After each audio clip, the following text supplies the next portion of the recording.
ನಾನು ತಪ್ಪು ಮಾಡಿಲ್ಲ, ಕ್ಷಮೆ ಕೇಳೋ ಅಗತ್ಯವಿಲ್ಲ. ಕಮಲ್ ಕ್ಷಮೆ ಕೇಳಬೇಕೆಂದ ಹೋರಾಟಗಾರರು, ಬ್ಯಾನ್ ಮಾಡ್ತೀವಿ ಎಂದ ತಂಗಡಗಿ.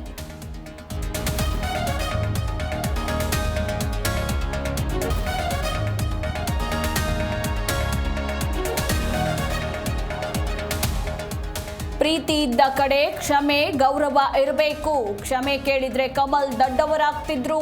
ಬೆಂಗಳೂರಲ್ಲಿ ನಟ ವಸಿಷ್ಠ ಸಿಂಹ ಹೇಳಿಕೆ.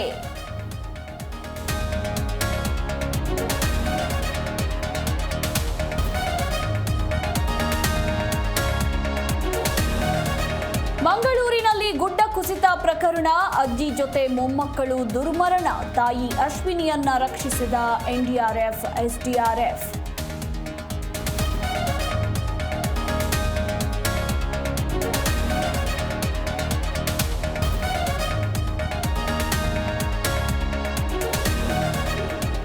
ಪಶ್ಚಿಮ ಘಟ್ಟದಲ್ಲಿ ಮುಂದುವರಿದ ಮಳೆಯ ಅಬ್ಬರ, ಹಿಡಕಲ್ ಜಲಾಶಯಕ್ಕೆ ಒಳಹರಿವು ಹೆಚ್ಚಳ. ನದಿ ಪಾತ್ರಕ್ಕೆ ತೆರಳದಂತೆ ಜಿಲ್ಲಾಡಳಿತ ಎಚ್ಚರಿಕೆ.